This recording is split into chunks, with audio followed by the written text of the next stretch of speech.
É o programa Edson Ferrarini e nesses longos anos recuperando pessoas, salvando vidas, essa caminhada com relação às drogas, ao álcool, a todas as dependências. Hoje nós vamos tratar de um assunto muito interessante. Nós vamos falar sobre a política de saúde mental no Brasil, o que está acontecendo, e para isso nós vamos ter duas pessoas que vivem com o problema, convivem com o problema. É o médico psiquiatra, o doutor Carlos Eduardo Zacarias. Obrigado por senhor estar aqui, doutor Carlos Eduardo. Eu que agradeço. E junto com o Miguel Tortorelli, esse vice-presidente do Amor Exigente em todo o Brasil. Doutor Zacarias, a política, o senhor que é psiquiatra, o senhor que convive com o problema da saúde mental, como é que está a lei de saúde mental? O povo que está lá agora, alguém com dependente de álcool ou alguém portador de uma doença mental, como está o atendimento no Brasil? Bom, hoje em dia há uma completa desassistência. Se alguém procurar um tratamento hoje, dificilmente vai conseguir um tratamento adequado. O que acontece? Existe uma lei que foi promulgada em 2001 e que é deturpada desde então e não respeitada. Essa lei diz que os doentes mentais e dependentes químicos têm direito ao tratamento consentâneo com a necessidade deles. Ou seja, tem o tratamento de acordo com a necessidade, seja um atendimento básico, um atendimento secundário ou um atendimento terciário num hospital geral, numa unidade psiquiátrica em hospital geral, ou num hospital psiquiátrico especializado, como tem o paciente do câncer, como tem o paciente da urologia, da cardiologia, mas a política houve nesses últimos anos por deturpar e colocar em total desassistência. É a política de redução de danos que eles chamam? A redução de danos seria, quando muito, uma abordagem ao paciente muito comprometido, e não uma política em si. Tá certo? Dizer que, digamos, trocar uma droga por outra vai ser a melhoria do paciente é desconsiderar a doença que é a dependência química. Eles acham, então, que o senhor está dizendo que não existe o doente mental, existe agora o sofrimento mental. Mais ou menos isso, ou seja, eu descaracterizando a doença, eu não necessito de tratamento. Eu não necessitando de tratamento, eu fecho os serviços. Eu fechando os serviços, eu economizo o dinheiro do Estado e transfiro para as famílias toda a responsabilidade. Isso criou as cracolândias gigantes que nós temos e as mini cracolândias que existem no Brasil inteiro, em todas as cidades. Miguel Tortorelli, você que lida com esse assunto há muitos anos, através do Amor Exigente, veja você, Miguel, o que o doutor está falando é que transformaram a nossa política num absurdo. O atendimento do povo está descaracterizado. O doutor Zacarias colocou, e muito bem, né? O Estado transferiu isso daí para as famílias. Então a família tem que assumir também essa responsabilidade, né? Então, hoje, quantos leitos nós temos no Brasil, doutor Zacarias, para doença mental? Eu acho que leitos em hospitais psiquiátricos devem ter, se eu não me engano, a última divulgação, em torno de 23 mil leitos. Quantos são ocupados? Eu creio que 18 mil, porque muitos deles existem, mas estão congelados. Está no papel. Eles existem, mas estão bloqueados pela política de desinstitucionalização, que é um erro. Não desinstitucionar os pacientes que têm condições, mas quando eles tiram um paciente do hospital, eles fecham a vaga. O senhor está dizendo, então, que o Estado está dizendo para a família, dane-se, você está com um problema lá, com um problema mental, droga, seja qual for, que precisa de um atendimento psiquiátrico, você se vira, o problema é teu. Eles montaram os serviços chamados Centro de Atenção Psicossocial, que deveriam ser tratamentos intensivos para doentes graves. E tem o CAPS, que é a abreviatura, de álcool e drogas. O CAPS 3, que eles se vangloriam em que existe, que funcionaria 24 horas, das 19 às 7, sábados, domingos e feriados, não há necessidade da presença de um médico. Se o sujeito tiver uma convulsão às 3 horas da manhã e uma emergência, o que acontece com ele? Se não tiver uma ambulância ágil, ele morre. Ele morre. E ele vai para um hospital geral que não está preparado para isso. É isso, doutor Zacarias? Outra falácia que inclusive foi levantada agora pela Coordenação de Saúde Mental é o seguinte: nós somos a favor, nós da Associação Brasileira de Psiquiatria, de unidades psiquiátricas em hospitais gerais. Inclusive existe uma lei estadual dizendo que todo hospital novo ou reformado tem que ter uma unidade psiquiátrica no hospital. Não sei se está sendo obedecida. Então, numa unidade psiquiátrica em hospital geral, você vai ter toda a equipe necessária com o psiquiatra. Mas ela não é ideal para uma internação de longa permanência. Olha, é importante que o doutor Carlos Eduardo Zacarias está falando, que ele é supervisor do serviço de psiquiatria do conjunto hospitalar de Sorocaba. Quer dizer, ele convive com o problema diariamente. Sim, nosso hospital é um hospital do estado, tem a unidade de emergência, que é referência para 48 municípios da região, e nós temos uma unidade psiquiátrica no hospital geral com 16 leitos. Agora, veja bem, são quase 3 milhões de habitantes espalhados numa região que vai, digamos, de Sorocaba até a divisa com o Paraná, são 40 e tantos municípios, e nós temos 16 leitos para atender essa população toda. Isso daí acontece muito, a gente vê pessoas que frequentam os nossos grupos e tem filho com comorbidades e entra em surto. Então ele vai num hospital, nós somos da Zona Norte, tem o hospital do Mandaqui, né? Lá tem justamente o que o doutor Zacarias acabou de falar, tem uma unidade de psiquiatria. Ele vai ser medicado, mas no dia seguinte eles dão alta. A família é chamada para ir buscar, não fica lá não.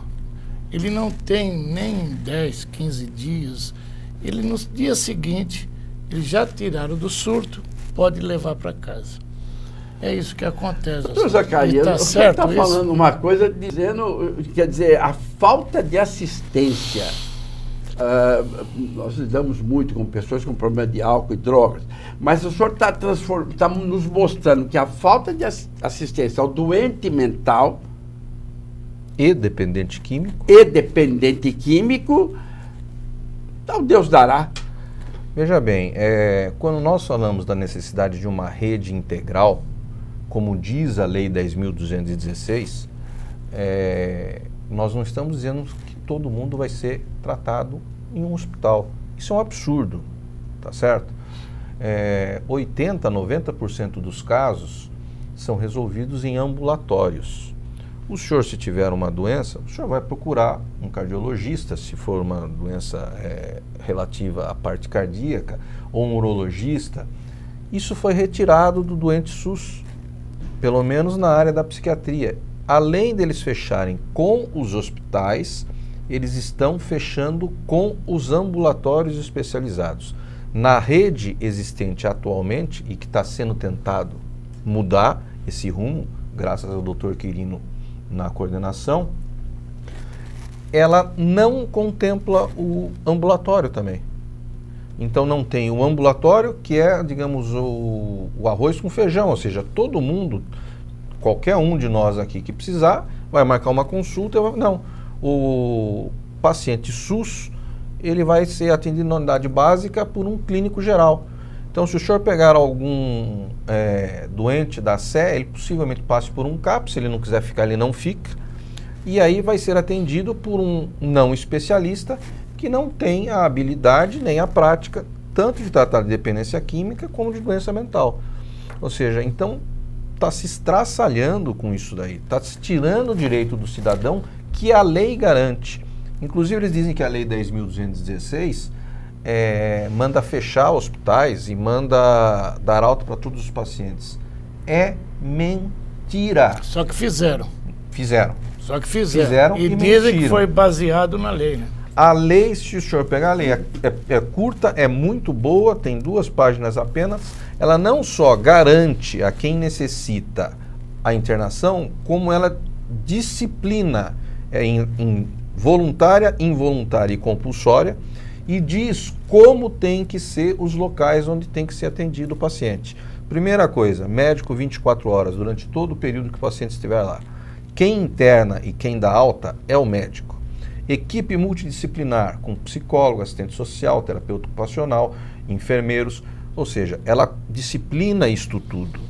Aí colocaram o CAPS, que, na nossa opinião, é ilegal, porque ele preconiza a internação num local onde a equipe não está completa e o médico não fica o tempo todo. Instalou-se a desassistência, propagou-se em verso e prosa, infelizmente a mídia, eu acho que tem uma certa parcela de culpa nisso, que a lei é antimanicomial e manda fechar os hospitais. Eu desafio alguém a ler a lei e ver onde está escrito. Pelo contrário, a lei garante a quem precisa a internação. Por isso que dificilmente essas cracolândias nós conseguiríamos vencer isso daí. Porque o cidadão está em surto ali na Cracolândia, ele está naquela dependência brutal, ele está atolado naquilo, está usando 24 horas por dia, durante meses, e quer dizer, ele vai sair dali como se estivesse sendo benzido e não tem onde ficar muito tempo. Precisaria ter no mínimo 60 dias de um atendimento, de um acompanhamento.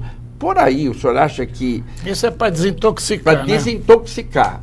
Veja bem, quando vou voltar a falar na rede integral.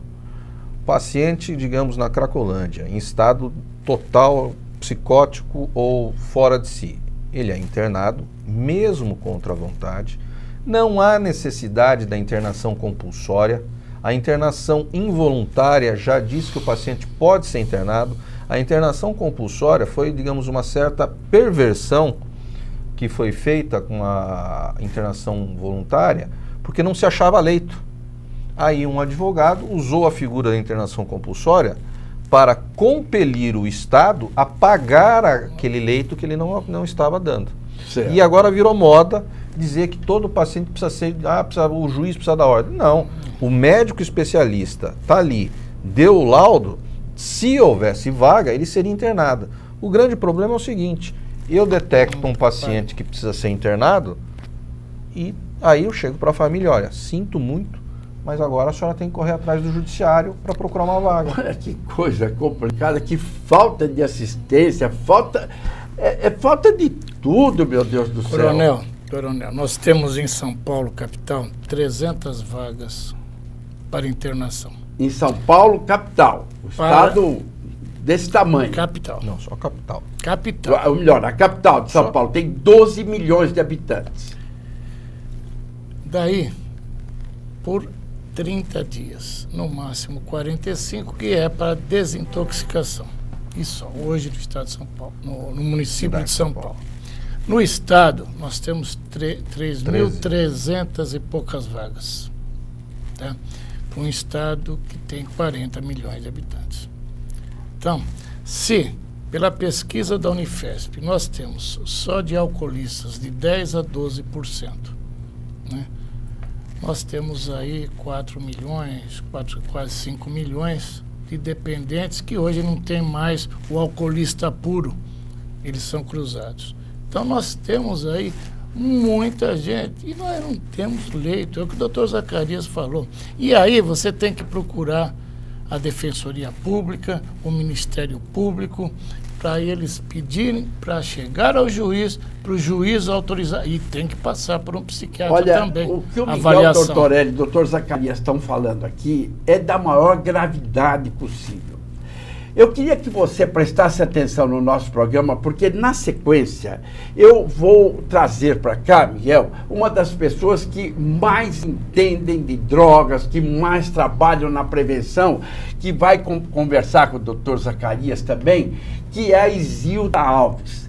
Você vai, sem dúvida alguma, esclarecer todas as suas dúvidas Já já, na sequência, o doutor Zacarias vai continuar, mas quem vem bater papo aqui com a gente é a Isilda Alves. Voltamos já já.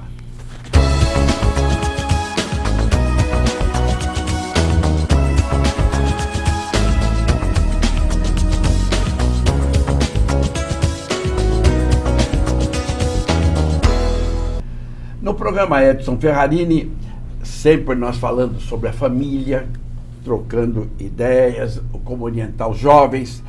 E o álcool e drogas sempre é um tema que nós gostamos muito dele. E hoje, o privilégio de ter aqui a Isilda Alves. Essa mulher, o que ela já salvou de vidas é incrível, porque nesses longos anos que ela, como jornalista da Jovem Pan, fazia palestra nas escolas, eram enormes a frequência. E, de repente, a Isilda, durante 12 anos, não é, Isilda? 12 anos. 12 anos, ela fez um trabalho maravilhoso, escreveu esse livro, Guerra pela Vida, que é um livro que eu já li inteiro, estou relendo o livro. E junto com o doutor Eduardo Zacarias, um médico psiquiatra que tem uma experiência enorme. E ele estava nos dizendo do descaso que o Estado está fazendo com o doente mental e com o dependente de álcool e drogas. Isilda, como é que você está vendo essa fala do doutor Zacarias? Eu tenho o privilégio de acompanhar isso de perto. Depois que a campanha acabou, foi uma campanha que atingiu 500 mil de pessoas, que nós íamos de segunda a sexta às escolas, fomos a 700 escolas, enfim, graças ao seu Tuta, presidente da Jovem Pan. E agora eu tenho o privilégio de participar como consultora da Federação do Amor Exigente. E a gente vê, na prática, não existe nada. Na rede pública é um grande martírio. As pessoas pagam impostos, mas não têm os seus direitos garantidos. Então, por exemplo, nos chama muita atenção as idades, doutor e coronel, as idades em que se está usando drogas. Nas escolas, a gente já constatava, os professores nos contavam, os próprios alunos, que já estava no uso no começo da adolescência.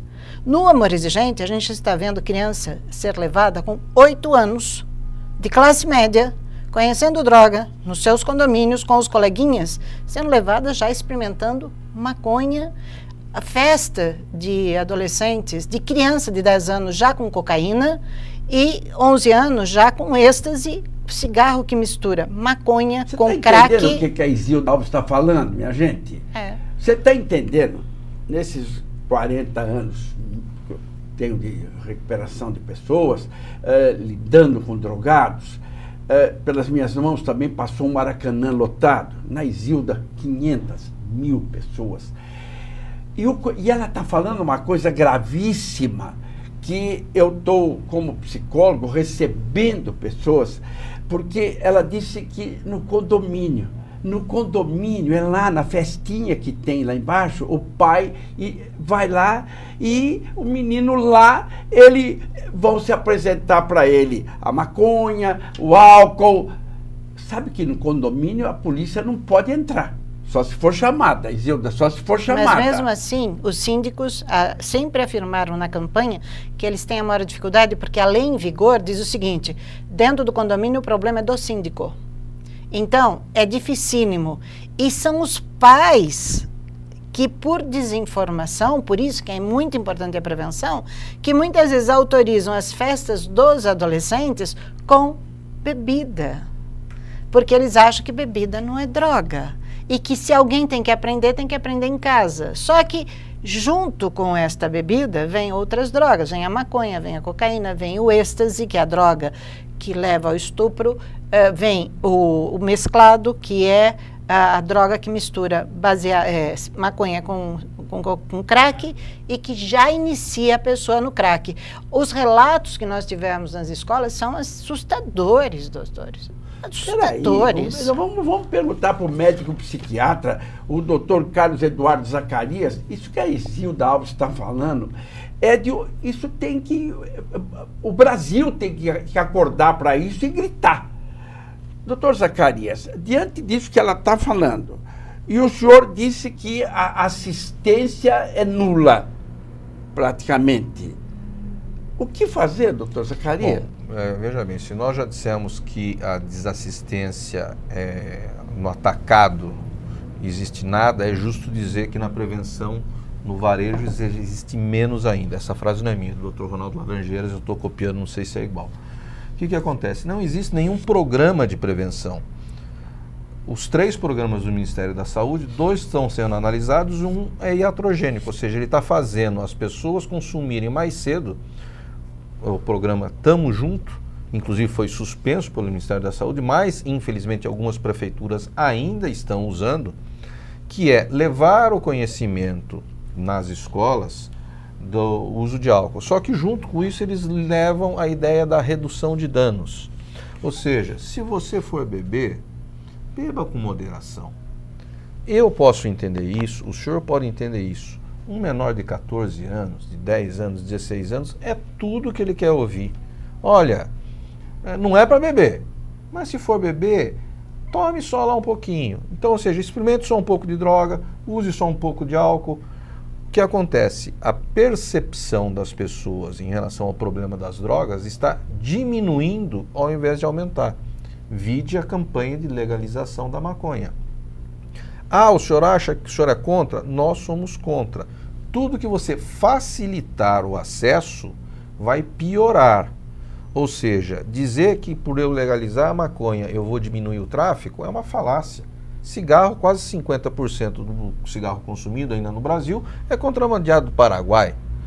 Ninguém aqui, eu acho que em sã consciência, acho que o Fernandinho Beiramar ou qualquer outro traficante vai pagar fundo de garantia, férias, 13º, nota fiscal, ICMS. O que vai acontecer é o seguinte, outros players, ou seja, outras pessoas vão começar a vender drogas e a percepção de que isso é legal, como existe no álcool, vai aumentar.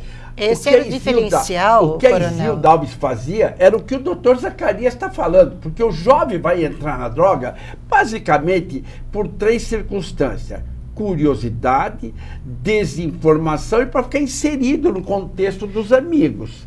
E se você não faz prevenção e dá mais essa lei dizendo beba mais com moderação, Isilda... Mas esse é o diferencial, sempre foi o diferencial da campanha da Jovem Pan que nós registramos no livro Guerra pela Vida. O que o seu tuta, Antônio Augusto Amaral de Carvalho, fez ao criar essa campanha. Nós levávamos, e foi um desafio no começo, porque todo mundo falou, nossa, vocês vão fazer isso? Levar o dependente em recuperação para contar como foi a história dele. Que ele começou na alegria, acabou na solidão e acabou numa situação dificílima. Para levarmos juntos, graças ao amor exigente, a Miguel Tortorelli, que nos abriu, e a Regina Tortorelli, que nos abriu esta possibilidade de mostrar ao adolescente, eu estou falando a partir de 10 anos de idade, o que acontece com a mãe dele, com o pai dele, com o irmão dele. Nós levamos, graças à generosidade do amor exigente, esses depoimentos que as crianças choravam. E junto especialista para dizer, se não existe droga inocente, toda droga é risco para você se viciar, principalmente na sua idade. Aí o especialista explicava o que acontece no cérebro, por que ele vai ser mais rapidamente. E nós, doutor, nós enfrentamos, assim, nós fomos a 700 escolas, todas com solicitações, 39 cidades, e falando a parte dos 10 aos 70 anos, em todas as classes sociais, da classe dos empresários até Capão Redondo, as mais simples, as mais humildes, e em todas a mesma situação. Quando a gente chegava, imagine como nós éramos recebidos. Lá vem aquele pessoal falar o que eu não quero ouvir. E eles cantavam, tinha escolas que nós entramos com eles cantando o hino ao Fernandinho Beiramar, escola pública, como também tinha escola em que os meninos cantavam a hino à maconha, então eu já deixava. Quando eles estavam entrando, aí quando eles entravam, eu os convidava. Bom, vocês estão cantando o hino, se era o hino ao Beiramar, eu dizia, eu quero os líderes aqui, porque eu não vou fazer para todos, porque o meu receio era que a equipe fosse atacada e com menor nada acontece. Eu estava falando para 10, 11 anos. E quando eles cantavam o hino da maconha, eu dizia, então vem para frente para argumentar o que você está falando. Você está cantando, não está? Quando vinha, eu colocava ao mesmo tempo que ele argumentava, olha, eu gosto, porque a repetição é a mesma. Eu gosto porque eu uso. E aí eu punho o mesmo menino que estava comigo dizendo assim, e você? Ele falava, Nossa, era igual a você. Sabe onde eu fui parar?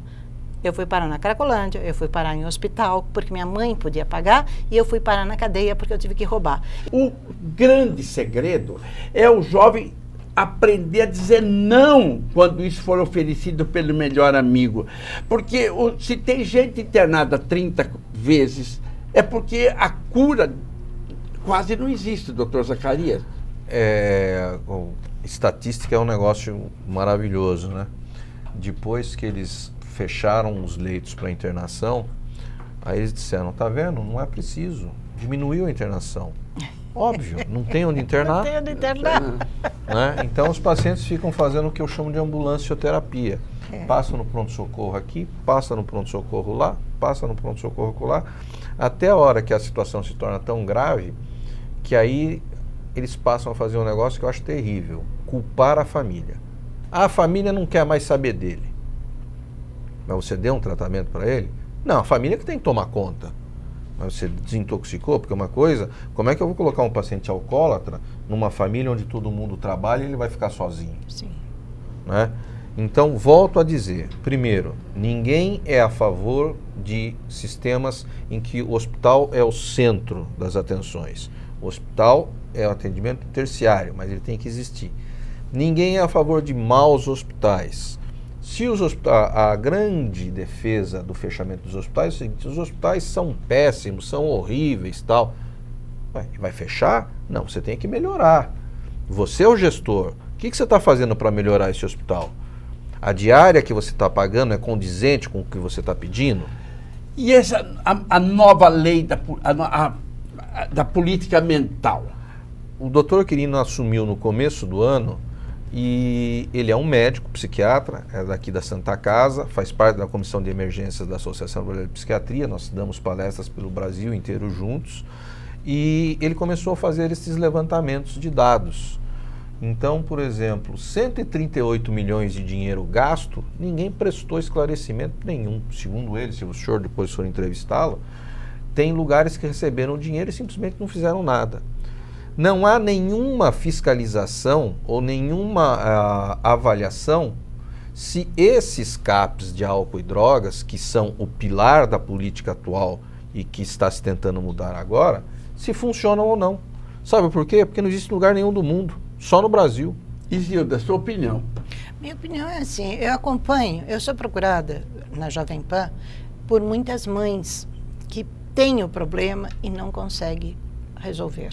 Primeiro a culpa porque a culpa é da mãe, como se, assim, o governo não cumpre a lei antidrogas em vigor, porque ele permite que seja usada, o governo permite cracolândias e a mãe que é culpada do filho usar droga, né? Caiu do céu. Segundo, elas não têm onde recorrer. E eu já acompanhei mães durante 6 meses tentando uma vaga para uma criança de 12 anos que já estava no tráfico, estava batendo a mãe na avó e eles não conseguiam ir ao CAPS e ia dizer assim, só tem que ter mais paciência. Médico, e ela quase, olha, foi um transtorno. Nós só conseguimos internar essa criança porque o Amor Exigente se uniu ao AB, se uniu à Jovem Pan e tivemos que entrar com pedido judicial numa vaga que a mãe queria, os médicos diziam que era necessário, o laudo dele dizia que ele vai se tornar pior porque ele já está no tráfico, e só com, imagina, uma criança de 12 anos, agora, 12 anos, criança, tem? Não tem. Na Prefeitura de São Paulo, eu entrevistei o doutor Arthur Guerra, não tem como tratar crianças. O nosso tempo está chegando ao final, e o Amor Exigente que você citou tanto, do qual eu sou um colaborador, e o Miguel Tortorella é o vice-presidente do Brasil inteiro, do Amor Exigente, entra no site e procura o Amor Exigente. Aonde você não achar ajuda, busque aí uma reunião do Amor Exigente, é aquele criado pelo padre Haroldo, lá de Campinas, aquele homem fantástico. Lá você vai encontrar orientação, ajuda para você e para toda a família. Este é o programa Edson Ferrarini. Fiquem com Deus. Até o próximo encontro.